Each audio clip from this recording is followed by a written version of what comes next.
You can't stop it, no matter where it goes. My cable. That was rubbing your knee. Let the cable go. That's. What's going on? I feel like there's a lot of tension. We're doing this before lunch. Yeah. Which definitely is. You turn yourself down a tiny bit there. Jesus, you're always holding me back. I know you love being boomy, like, but your coaching days are over. Like, you're not an in-person coach. Everyone up to the whiteboard there, so please. So it's 60. How many burpees? Oh my God. Was that the most? That's one thing I don't miss. Yeah. Is explaining workouts to people and then people asking around 60 seconds later what's in the workout. But my favorite one was always in the CrossFit UC training. There was a platform behind the whiteboard, or like across from the whiteboard, the other side of the wall, and everyone would gather up, and everyone would be like this, be like, and then someone would turn to someone else and be like, "What's a snatch?" And they'll go like, "This one." Yeah. And then they'll be like, "Okay." Yeah. The worst is if you're like explaining workout and you go, okay, you're gonna do deadlifts and box jumps, and then you see somebody walking over to the kettlebells. You're like, you didn't listen to anything I just said, did you? No, or one person, and I notice it, will always hang back. Yeah. And ask for clarification. Will always wait back instead of is there any questions? And they'll just sit there like this or stand there but say nothing. And then as soon as all the class box off, they'll be like, yeah. I'm not going to ask you a question right now when everyone else could learn from it as well. I was watching Wadapalooza, and on the TV there with the missus. They are more jacked than ever. More jacked. They are. Everyone's after it. It's not even. Yeah. No, it's actually not even. It's gotten more in your face than ever before. But you know what my favorite thing is though? If you peruse the comments, and I love perusing comments on anything really, especially Instagram. I love that bit of drama. No, you love a little bit of hot tea. But nobody in CrossFit will call anyone out. There's a picture. If you go to like Patrick Vellner's Instagram there, and he was kind of the guy for a while where people are like, he could be natural. Come off it. And there's a picture there. It was like 3 posts ago at Wadapalooza as he's running back out from the schwim, and he is enormous. His traps are enveloping his neck. You know, he must be 90 plus kilos and like 100%. 10% body fat, not 100%, 10% body fat. That's ridiculous. Like, but there's like 17-year-old girls who are so yacked. They have like 15 and 16-year-old girls. Do you know those obliques? You know some more in women where they just have the obliques are almost dominating their abs. Yeah. There's like this kind of ridge wave, kind of like it's insane lambda waveform of obliques kind of going on. It's crazy. Obviously for someone like Patrick Vellner, late 20s or whatever, doesn't matter. It's all gravy. But 17-year-old girls obviously had to start taking them in the last probably year or two or something. That's the not the annoying thing. That's the kind of worrying thing from my point of view is like no 17-year-old boy or 16-year-old boy or girl is going to be like, oh yeah, this amount of test and this amount of whatever per week is the correct amount. Somebody's telling them that. Somebody's paying for, like, they don't have full-time jobs where they're paying for all their gear each month. Somebody is buying them gear and somebody is coaching them with the knowledge that they are ramped on gear, and that's not small amounts of gear. That's proper drug taking gear. But you don't seem to see it as much in the, I don't know what you call it, the senior or the adult level CrossFitters. Is you don't see 17 or 18-year-old boys basically, or men who are after it. No, I'm not saying there's not. I think that's a factor of female versus male physiology as well. Like females will peak significantly earlier in terms of strength and power sports. Joe, I think it's just the nature of it. But I suppose the reality of it is that you're still seeing them, and I suppose the influence on that then, you know, there's clearly younger girls who are like, oh shit, she got to the game, she's 17, I'm 19 now, and I've been CrossFit for 5 years and I'm still not, I don't even look anything like her. So it's the teenage thing is our only gripe around drugs, I think, is that we've always bring up, you know, is that especially teenage girls, but teenage boys as well for sure. There's a whole host of issues. 100%. Once they're into your 20s, it should be like boo, boo, boo, whatever you want to do, you know? But the teenage thing, it's the same. It's the same in my eyes. It's like going out drinking or taking recreational drugs, you know? If you're past your teenage years, I don't really care. Like, it's not, you're probably not living in your parents' house anymore. You're not leeching money from somebody else to go and do it. Like, hats off to you. Whatever you want to do, don't fuck up your life too much.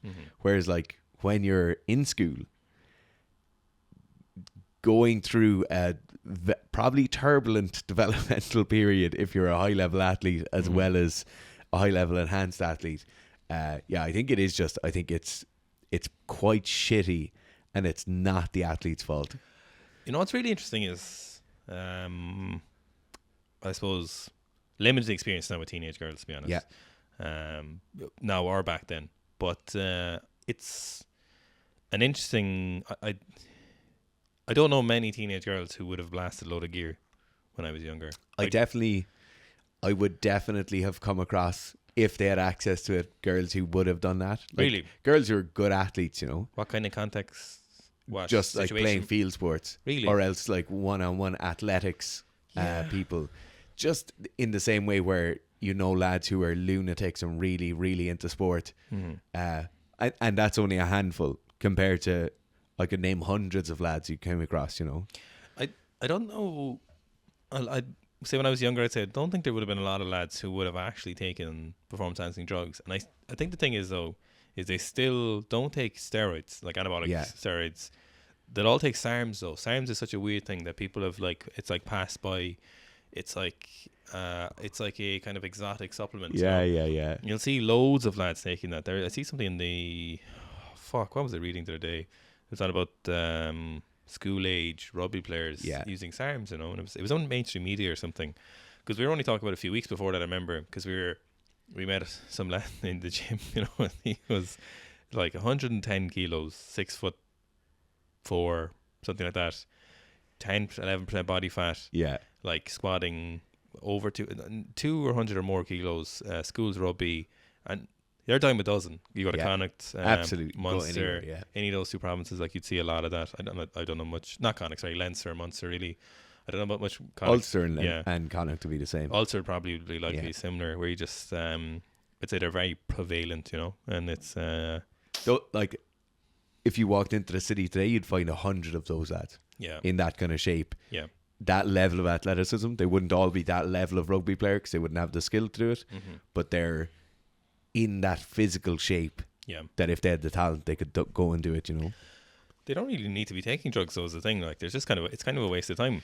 You get the added advantage of, and this is where you do get a bit of an advantage of that player when they become an under 20s player or under 21s, whatever it is at that point. When they're at that level, they get an extra year or two as a senior player, because they'll get called up and they'll play senior games at the weekend. That's where you get a bit of an advantage, you know. It can definitely be a disadvantage as well, because you can get burnt out. But you're playing senior level rugby maybe a year or two earlier, and that can be a definite advantage. Career wise, like. Yeah. I think that's when most of the PED use happens in rugby in the Northern Hemisphere, is in that 4-year period, you know, 18 to 22. That's the drug test stuff we won. Yeah. A few years ago, they were like, we think when people are going from school or club level to provincial that they're most at risk. They don't catch any of them, obviously, though. But they know it, though. They're obviously aware of it. Absolutely, They're obviously not trying to catch them. Like, and why would they? Man, if I've said this before, if there was access back then, I would be dead by now. Rugby, I don't think rugby will ever have a scandal. It's such a it's such a bougie sport in some ways. It's such, you know, there's a lot of money in rugby. It's so strange. Like, rugby is run like a business. It's run well. So well. Very little corruption on rugby. Yeah. It's run impressively well. Yeah. Of all international. Very little corruption, bar all the drugs. Well, yeah, but I'm saying, like, that's kind of, you know. Yeah. No, I think of all organisations, World Rugby do a very, very good job. I think the rugby union federations in each of the countries do very good jobs. On average, they do very good jobs. Sure. Obviously, there's certain countries, like, there's certain countries stick out more than others. Yeah, but it's a closed circuit. Yeah, like there's no. Do you know why they're fine? Because they're not in the fucking Olympics. Yeah, that's what I was about to say. There's no IOC. Yeah. There's no NCAA. There's nobody leeching or drawing off them, you know. There's no national governments involved in this directly. No, they make their own gravy. Like they make their own money. They pay for their own things. Now, if you take the IRFU, like our federation, they'll get some amount of money from Sport Ireland, as they should. They have a huge amount of underage kids involved. Yeah. But on a whole, rugby makes its own gravy. It's like swimming. It's like those other things. Obviously, in swimming, you've the IOC getting involved, or the international. But on a whole, rugby is a very closed circuit. They give back to the players as well. You know, there's some phenomenal wages, and Ireland's pretty low compared to like France, for example, or maybe some of the. When you look at like a lot of players will go to Japan in their last few years before they retire. Yeah, they pay them a lot as well in Japan. Absolutely. But you see where with the GA, for example, in Ireland, the money doesn't go back to the players. It goes back in roundabout ways from sponsorships, from the level they'll get to, but it's the money they get from the Irish Sports Council doesn't go back to players. And it's about fucking time, to be honest. It's a bit of a joke at this stage. No, it is an absolute joke. Like a fully professional sport where no player gets paid. Yeah, that's a disgrace. Like that, it's like the NCAA in the US, where you've all these college athletes making billions a year in ad revenue, and then they're not allowed to get bagels that have cream cheese on them. Yeah. Because that's too much of a luxury. That, you know, like there's all these weird things like there's like football and hurling are the truest of national sports. Like they are the national sports to do those, and every single young boy and very, very many of the young girls, probably more every year, have played one or both of those at some point. You know, that's a sport that there's probably a pitch within, at any point in the country, there's probably a pitch within 5 miles of you. And really good facilities. Really good, really well taken care of. And a lot of those clubs have to fund their own money to get those pitches and their own nets fixed, you know, and get their own balls and their own equipment, paying for the coaches. Most of them, it's entirely voluntary up until like senior level as adults. You know, and the guy gets something like, it's a couple of million a year from Sport Ireland. From the Sport Ireland. Yeah. How much do you think it is? Put it around somewhere between 10 and 30 million, I'd say. Do you think that's that much? That's a lot. Yeah. It's and they make good money. Like, this is a conversation going on for years from oh no, it's disgraceful, like, that they don't pay players. How much does, and I don't even mind that they get that much money if they were paying players. No, I've no issue. They do a phenomenal service for like children being physically active in Ireland, but when it's a division in the same way where CrossFit is completely different from the CrossFit Games. You know, an international club championship should have fully paid players. Go on, how much is it? So hang on. So with 26.3 million already announced to Sport Ireland to support their activities, yes, it brings the total funding for 2021 to 91.3 million for sporting. But that's not for the guy. I think the specific funding made available to support the financial losses incurred by the FIA, the GA, and there are a few is also on top. Significant funds. Yeah. What the fuck? Yeah, it's crazy. Like, also when you look at the Dublin GA received 20 million of the total funding given to the counties of Republic of Ireland for the coaching development between 2007 and 2020. Fucking hell. Jesus Christ. Yeah, it's crazy, the money. And like, you look at huge stadiums as well. Yeah.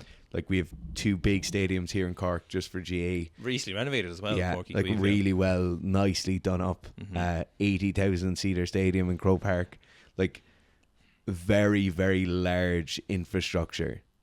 There was a few weeks back, there was a couple of hundred found in a bank account with the Cork board, so the local county we're in.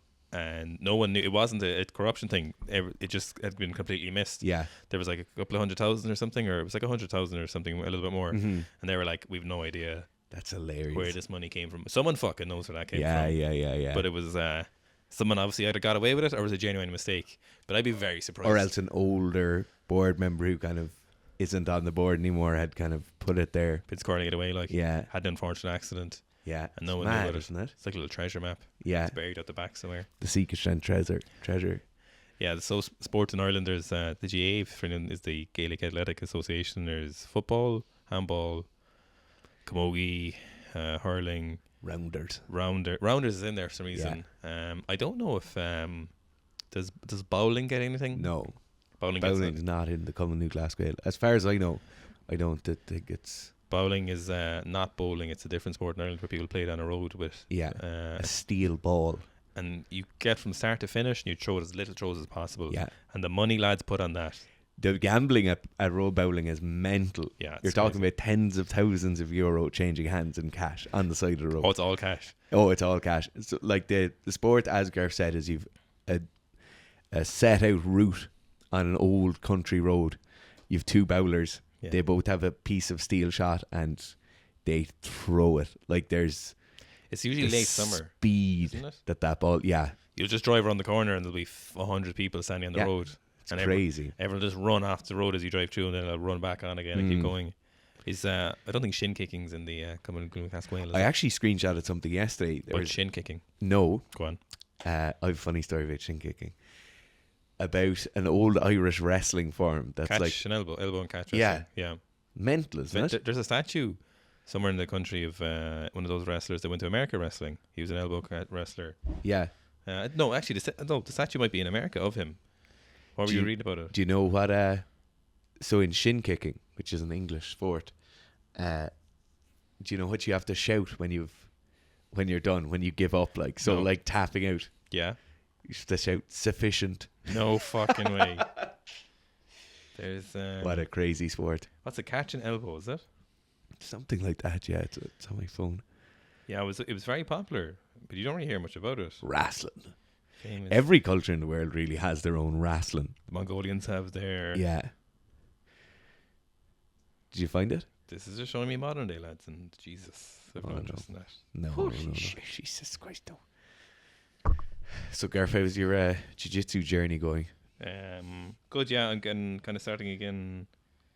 With a bit of weightlifting, so I've gotten over the initial aggressive soreness from jiu-jitsu. Yeah. So the sessions are independent now. They're fine from it. You know, the Yeah. weightlifting sessions they're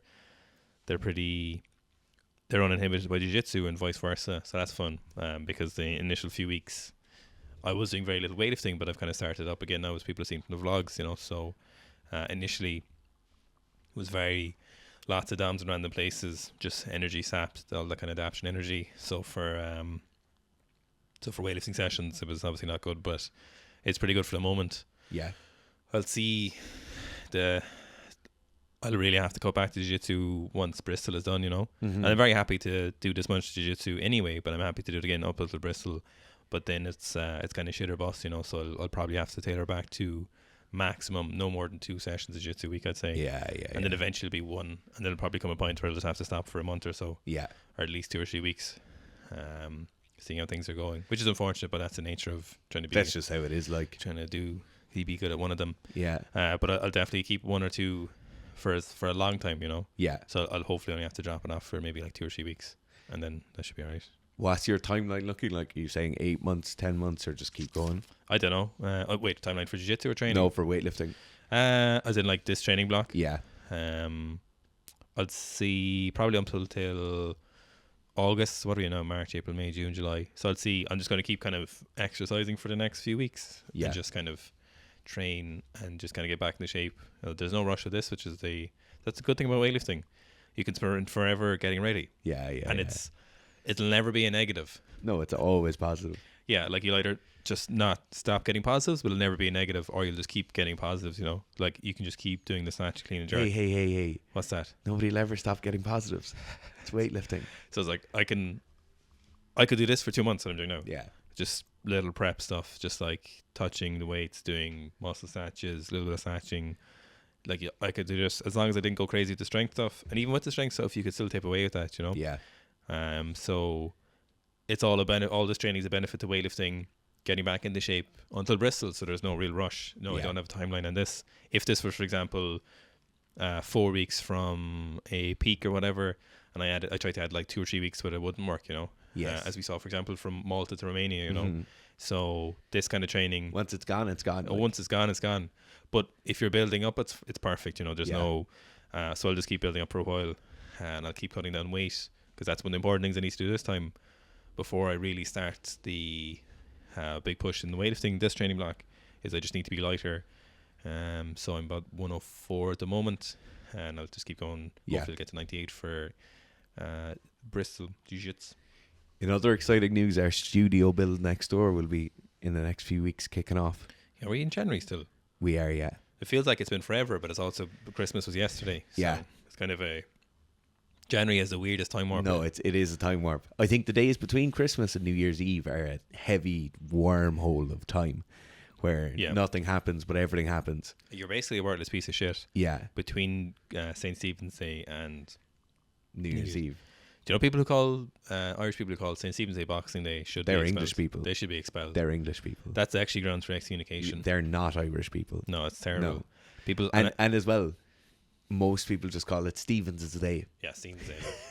Do you see? Stephen's is his day. Yeah, like St. Stephen's. St. Stephen's Day is actually easier to say for some reason. But I see people do it on Instagram. They're like, "Oh, Boxing Day." No. Or they'll do the boxing emoji and day afterwards.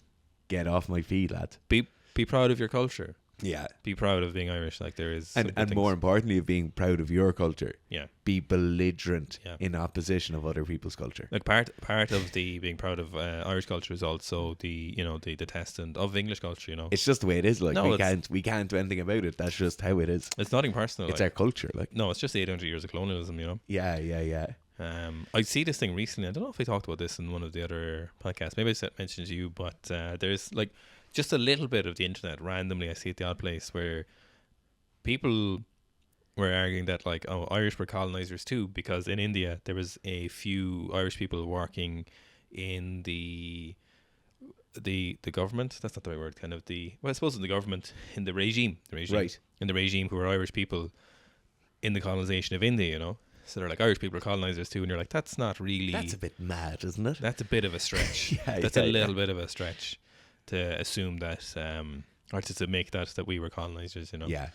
But the thing is, I suppose, would Ireland have colonized people? Celts were very violent, like incessantly violent. Some would say that we were too busy killing each other. Yeah. To go out and do it other places. Well, that's how it happened. Was when the King of Connacht invited one of the kings of England, was the Normans. That's kind of how it sped up. People are saying they probably would have invaded eventually anyway and need a knife for it, the king. But he wanted help fighting some of the other kings in Ireland. Just killing each other, Yeah.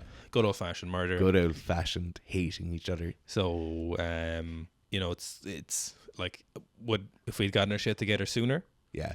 I'd love to know what Ireland would be like if we'd been left to our own devices. Yeah. It's hard to know, isn't it? Yeah. There's a lot of fingerprints of that colonialism around the place. I'd love to know what cities would be like, the design of cities. Obviously, we wouldn't be talking English. I think you'd find that. So there's obviously cities that developed not in absentia of it, but like Kilkenny was predominantly a Viking city and was never like most of that development happened, So I think you'd see cities with very similar architecture to that of like the big walls around them. Like Clonmel would be the same. Class walls. Pure class walls. Yeah. I'd be very interested to see what the country would be like and what way our economy and stuff, because in fairness to about 100 years ago, this is actually 100 years ago this year, I think, or next year, they, would have independence, home rule, the treaty would have been signed and all that, and then they sped up the economy a lot. Yeah. We came a long way. A long way. A very wealthy country within even 100 years. Even from when our parents were children, when we were children. Yeah. There was not a lot of money. Well, not a lot of money, but there was. You could. I'd say I remember being a child where it was like, it wasn't that people are flush with cash, but people didn't have a lot of cash. No. It definitely absolutely. It definitely sped up. Like, and they were booming. There's lads. European Union is great. There's lads roofing on Saturdays again. Like the boom is back. I know, like lads doing plastering on a Sunday morning. Like when the boom is back in Ireland. When you go to petrol station on a Sunday morning, there's lads walking around their work pants. Yeah. Covered in paint and plaster and stuff. Yeah, 15 transit vans in the front. Yeah, brand new vans. Brand new vans. When you see 2021 and 21-2 and 22-1 and all this on the road, the only old vans on the road now are van life conversions, and people are driving around to beaches. Like there's one other category of people who have really old vans in the road. Go on. Really old electricians and plasters who refuse to get a new van. Refuse. And then if someone asks them like, would you not change the van, John? Fuck no. Sure, geez, what would I get instead? What's wrong with the Transit? Yeah. It'll be like John. Yeah, you can't get the old Hiaces now. Yeah, John G. McFitz or whatever on the side of it. Just his name. Well, the name and stickers will have worn off, but where the paint faded around the stickers. You can still read it. Like all the new companies and all the new lads setting up will be like fucking bodega bougie contractors. Yeah. And it'll be like Aspire electrician. Or they'll be like weird, like little geometric patterns of their stickers, company logo and stuff, you know. And they got some marketing lads to do it, and you're like, ooh, what? Sometimes you don't even know what they do. Yeah, you're like, what the fuck does like fucking? It won't even say contract. It'll be like, geometric ink or something, and you'll be like, are you a plumber or what's the story? Yeah. Whereas like the old lads will just have their name. Interiors reimagined. Yeah, logistics. Yeah, it's synergistic design. Yeah, you're like, what do you do for me? That's plumbing and plastering. I'm calling now. I'm trying to figure out. So like you see those in the road, but the old lads will still have their vans, like, and it'll be just their name and their number. That's it. Yeah. Speaking of a terrible story to do with lads and vans. Go on. So, in a town on the way west from here, I won't name the town in case somebody knows the person we're talking about, right? Mm-hmm. There's a man with a van. He's a big van. Right. And he stickers on it. It says man with a van. Mm-hmm. No job too big, no job too small. Mm-hmm, mm-hmm. But anytime we'd be going down west for an old weekend away or something, it was a very, very common thing to do that a few of the lads would take the man's number and ring him and ask him to perform random jobs around the place, prank calling him. It was fucking hilarious. Wait, how old are you? 17, I'd say. Oh my god! Did he do them? No. It would be like, is this man with a van? No job too big, no job too small. Like, yeah, he knows it's coming already now because there's a young fella on the phone to him. He goes, yeah, it is. He goes, what about a blow job? Oh my god! All that kind of shit. Like, and you were obviously thought it was hilarious. Oh, we thought it was the funniest thing in the world. We had a list, right, of prank calls, right, and that would be kind of moderately funny. I'll just give you an example of the funniest prank call. Mm-hmm. Is you go on to Dundee, which for those of you listening not in Ireland would be like Gumtree, Craigslist. Mm-hmm. You go on to that and you find a man selling a donkey, right, on Dundee, Craigslist, Gumtree. You then ring that man and you start talking to him and you say, I must put you on the phone to my father now who's buying the donkey. Mm-hmm. At the same time, on a different phone, one of your other buddies will have rang another man selling a donkey. No. And you give him the same spiel. Oh my god. You say 2 seconds there, I have to put you on to my father. And then you put both of those speaking to each other on speakerphone. And that is one of the funniest things you will ever do in your life. It's like, how much do you want for the donkey? It's like, I'm not buying a fucking donkey. Get off the foot. And then just roaring at each other. Yeah, but they wouldn't hang up, like, it's a bit rude. Like. No, they'd never hang up, you see. And the other thing is they're trying to sell a donkey. Yeah. So they won't give in and not do the deal. And you're not selling the donkey. So like you're talking about 5 to 10 minutes of utter enjoyment. That is, that's borderline abuse. No, it is. It's absolute abuse, yeah. Money. Do you ever look back and you're like, Jesus, I was a gobshite? Yeah. Or I can think of very few times that I wasn't. Yeah. It's just so hard. And you know when you see teenagers, boys and girls, you're like, if only you knew how dumb you are. Yeah. Like if you only knew what a gobshite you are now. They can't. No. It's you couldn't even begin to explain to them what they are a gobshite about, you know? No. Like you're just like, oh, I wish I could just.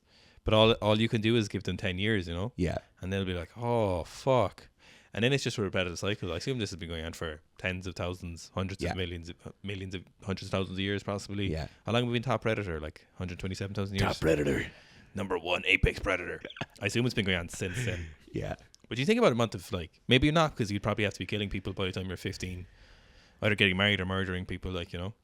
Life was hard before, like, very hard. Very hard. Just terrible, like, just absolute, like, mayhem. They didn't have posture improving, perching stools. Oh, but imagine if we were, let's say 1,500 years ago. Yeah. We were just living in our tribe. Yeah. Celts, or whatever. Or maybe descended from Vikings, or a mix of both. Yeah. Might be a town. Let's say 3,000 years ago. Yeah. Like, just imagine the weather here, and you're living in wicker. What do they call the houses? What's the name for that? Mottle and daub. Mottle and daub houses. You're just living in like a house made of rushes, basically, and twigs. Yeah, and mud. Mud stuck to the walls. It's cold all the time. It rains 12 months of the year, and 30 of those days of every month is raining. Even in February when there's only 28 days, it rains a lot more in February. Like, just imagine a thunderstorm. Like, do you know when we get like storm warnings out? Yeah. And we're like, oh Jesus, there's a storm coming. Hopefully the internet won't go down. Now you're like, fuck, I hope my house doesn't blow away, you know? Yeah.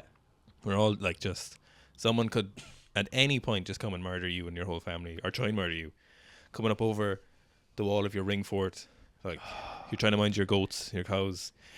Bears are still around. Wolves are still there. There's no snakes, thank God. God bless. No spiders as well. That's great. No. It's just snakes, or just bears and wolves. And like at any point they could come and kill you as well, you know. Yeah. Just yeah, you just hear them scratching at the door at night. Yeah. But you don't have a door, actually. Sorry. No, you don't have a door. And they're just coming in, and you know, at any point, you might have to kill that bear and eat its the tendons from its knee. It's crazy to think we're so soft now that we have to make up fake work for ourselves. Yeah. Like, we have to go to a place where you can make yourself tired and make up things to do. Think about the amount of people that can work Think about from the home. fact that our job is making up fake work for people to do for themselves. Yeah. So then they can feel better about themselves because they're better about doing fake work that other people recognize as being important. But you're saying you wouldn't even have had energy. I'd have conversation with myself there in my head. So you're saying like they wouldn't even have the energy to do these recreational things. No way. There was on a same tangent here, listening to Blood and Thunder. It says Tale of the West. Very interested in the Native American history in the last few months. Yeah, you're on the buzz hard. It's great because it's wholesale murder. Yeah. And at one stage, in somewhere in the southern states, there was pre-settlers, pre-Spanish or whatever. There was a culture of Native Americans that basically rose and fell within like 200 or 300 years. They've like loaded these houses. They're vegetarian. No. They're anti-war. No.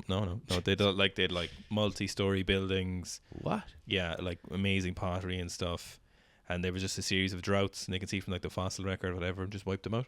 Fuck. Yeah, well, not wiped them out. They like reduced their population by like 90%, and just they were like just other tribes in and whatever. It's crazy, isn't it? Yeah, it's mad.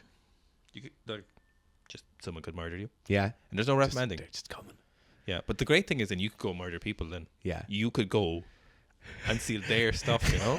So that's kind of good. Like, I get to go and take this off you. Yeah, I want it. Like if you had good genetics. Yeah. And imagine if you discovered training.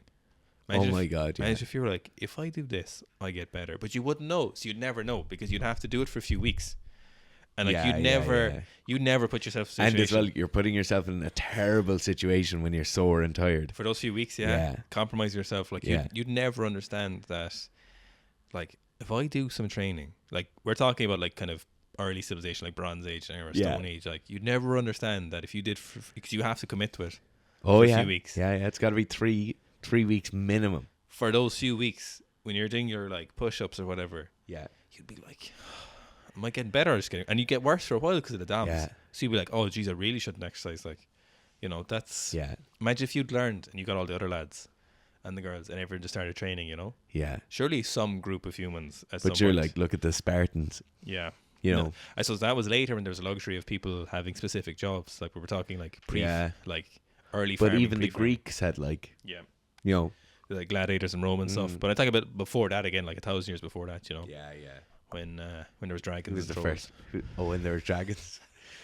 Yeah, like imagine surely some group of tribes discovered that 400 meter repeats get you really fit with 45-second intervals. Someone discovered Tabata. Tabata intervals. 20 seconds of work and then exactly 10 seconds of rest. It's perfect. Because people obviously understood in like training, like because there was Native American boys where they'd send them out with blunt tip bows to shoot pigeons and birds and stuff, you know, and like they understood like target practice is like an innate desire for most humans. Like it's like a very compelling thing for most people, but like actual training.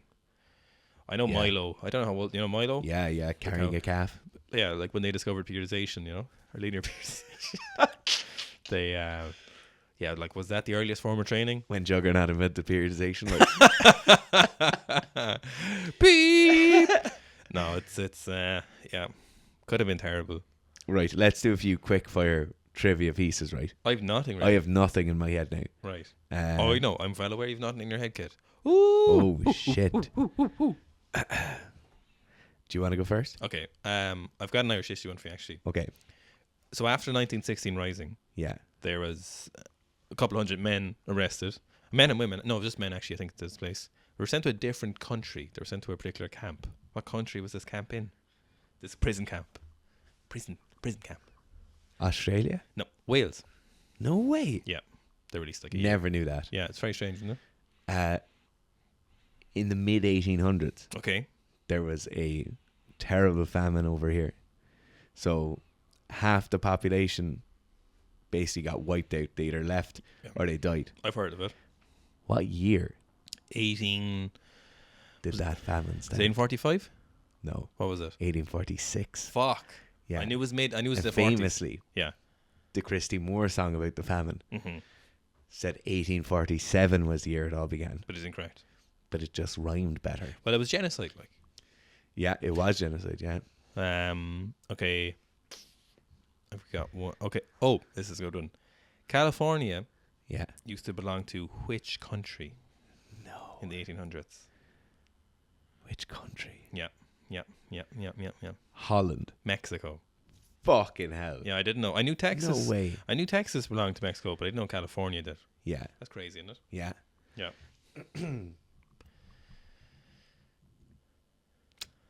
I had a great one there, but you'd get it too easily. What is it? Uh, The people mightn't give them some entertainment. They might not know it. I wish there's a way you could play along, but people wouldn't be honest. Like, you'd never know. Like, people wouldn't be honest. I would be honest. Like, No. No, I wouldn't let anyone know. Yeah. Okay. The famous petrol brand. Mm-hmm. So they have filling stations. They make oil and stuff. Mm-hmm. Texaco Right. is a combination of two words.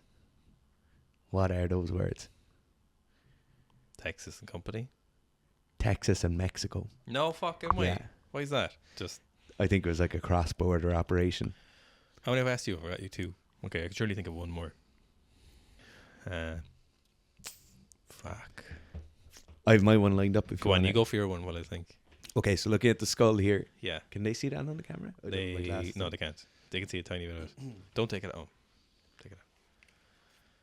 This neon futuristic On the skull. skull here, right? Mm-hmm. Sika stag. Mm-hmm. This first beam that comes out Oh shit. has a specific name in it. I'd have no idea. What is it? It's a brow tine Hmm. because it guards their brow. Very interesting. Yeah. Well, you pulled out the screw as well. You're Pulled out the screw. you absolute donkey. I told you not to pull it out. Ruined it. I'm glad this is on camera now that I told you not to pull that out. I ruined it. We always have arguments about the interior architecture because Fitz just gun holes with things. I'm like, wait a minute, but you've already done it most of the time. Yeah, it's already done. Like, I'm like, Fitz, don't do that. And you're like, what? Do what? Say what? That looks great. It kind of does actually. Let me see Let me see real quick. It's so weird your mind goes blank. Yeah. I know things, I but I don't know them. honestly, I know things. I know stuff. I have a great question if you want to ask me. Go on, ask me another question if you have something. No. Go on. Just think of your last one. Who invented the light bulb? Thomas Edison. No, Jeffrey Epstein. That's. All right. Thanks very much for watching. Thanks for watching, guys. We'll be back next week. And thanks. Hopefully the stag's head will be back on the wall.